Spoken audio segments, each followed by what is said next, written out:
La vea. A kalangoa le suafa la vea nga kalangoa le ku mua wao. Ale. A kalangoa le suafa la vea. Nga kalangoa la ia i le pule whawai. Mo. Malo le malele. Le anga oe nga ape le seve iao e pe o le kala nga whaile kiki la vakoa o la vea. Ki oe ka mai kusamau. Ia leo lo mako kalikongunga. O Samoa o le fili kaliala. O le laupulaa e whapa ia maka. O Samoa e whao nga whafua. A wakama mainga. A inga mo lako kama. La uli le mali e koa. O leo e ko ai. I le ngofo ali i o le mali e koa. Nga ko ai. Le ai ngā li i a sa kupua i le kasiiva kasilima. Nga malele ai mali e koa. Sa kupua. O loko ula uli li ngā le mali e koa. O le kaukali a la uli o le mali e koa. E whapinge lo ngā ipu. O le moi mangongo. O lo sao ka mai kai. E lui la wanga kongo. O ko wa. E ko lua me nga ko aku le ngofali o le mali ko le vevesi Samoa. E fia ka u ya Samoa le melingai. O le wo ko ai le menga malepe e le faleli o le mali ko. Nga ko ai pule inga ua saili pule mai le kufunga male aula. O le kamar kengi o vawika o le afifinga pursau i malai faku.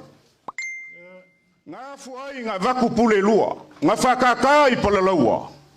A e whaifo i malie male vaikua lau. A vaku ai pule. A le vevesi mai ai. O ingei fo inga ko ai kumua.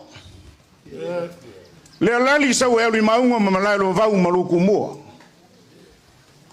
Au makangi au mailo kumua e o masunga mapai pule i lalo ngā fufua. Ai sau e pale ko lua le lua sama kui sa mau. Le ale mea le wai. Si la ngonga le whangongo ia upusonga lafo e whamei le kai ka ia le siusiu le ulu. E le engi pule i ngongi siusiu. O le pule a, o le pule. Le leo lo mako ka ofi. O le aka oko ka ulu fau sa kuala ma le whaunganganga o le lilo mayaba. O le aka oko le faula o le kui akua. E wala langa le leo kui sa mau ma umakangi. A e whape foi le whakalenga i akupa i le sa. Se i ami se avia. Whakali e whainga ka se kali luma whale. O le lau mua ku mua. Leo wa kai ko fisile whai ai. Mau lunga i le ngofo ali i le malia koe i le kukolu o sanganga. O lea wafio mai la uli. O le kama o le mawaenga. Nga mawa ai le malia koa ya sa kupua. O loko kama lea. O ai nga malele nga ko oi pule. O malia koa. O ai nga malele nga ko oi kumua. O malia koa. So iala ia ko kisongo kapisa. O le wasu mai. Le lauli o le malia koa. O le kama sa kupuam sa malia koa. E kausi ele whare koru. A whai ele malamalama sa mo le ngafa. O le alo le asi nga kau ele usunga malia koa. Le ka oko ai. Me uma i malai filungia. A osa mako ka ofi. O leo wasu mai le papali kele. A lafa kunga o le malia koa. Aisa. Le anga mangingo le usunga malia koa. Kia nga usu ya kaufani makangi lo walo lio. Faele ngafa. O malia koa fikse mangu masulu mai vasa. Male kama mua usa. Fikse mangu nga. Nga usu le alo palo. Le ane mengupu. Kama nga popo ore kala le leiu ka kukaungua. Le po ia mawalungo le vaenga whawhai. O le a whakalolo ko wao whasao sa vea mo ko wao ngungui. O ko wao sisili. O le a whakalolo. Se kaimi o ngā whaku leo le whakunga makakala le ka au I whongo wala susufi. E ala le ko whamomoli e la wafionga le kai. Ai whaalepa ia lo ko sa. Ko ai whangua se kaimi o ngā lafo la ia o lo ko umalalangi. Aora mako kala o lewa mai o kongisia o suaki. Masa le alo kakanga o makau. Ko kor ka mu ke vao ma la forso yo kuai wo umanga malele ka masa o ka lelei. O le fu se singa o le so upo ka ngaka so ifua ma le ku sitsilies. A le fa ka lolo mai o le kumalo. Le paia wa le sur ka pa ufa singa. E longa moka I va pipi. I longa falango fo ma longa ngo fo vai lo I longa kalanga akoa. Ao inga malele fa longo ye Samoa.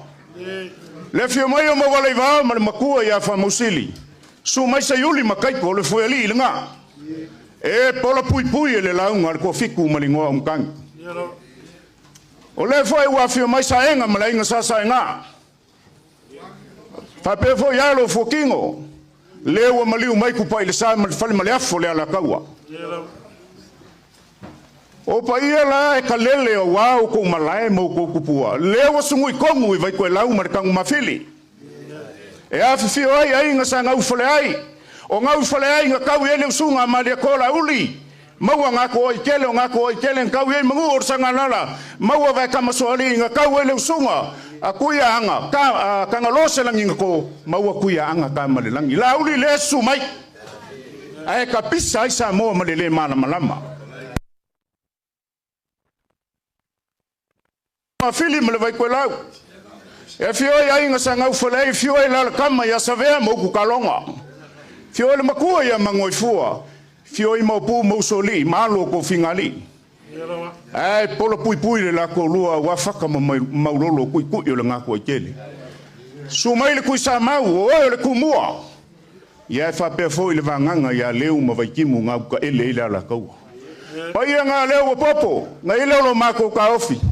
Au makangi upai makui samau a mia se ava fakali e fainga ka ua api leuli ua vela le fala o le akako le kali luma fale se ava kauke au le amo moli aku o le avalanga nga make imali ako mapule le ike fa mai le upu mali ko avele ava sua mai fia nga fale e lulu nga ngafi au voi maunga ai ko nga aka I kumu maunga amaya o nga kosola I muli vai o a ele e fa saule ava o nga ko kosola I pai mangingi alu aku ma le fa ko e fa la ma fa mango fa ko fu le vai o ngaua le wali kai au ma ele kumalo ma usu fa lo ma yai le ku kolu o sanganga I ngau ma ku aku se ava kaiki au se ava le fukia ia ngari kaya wele ku malo sa mako kala le skai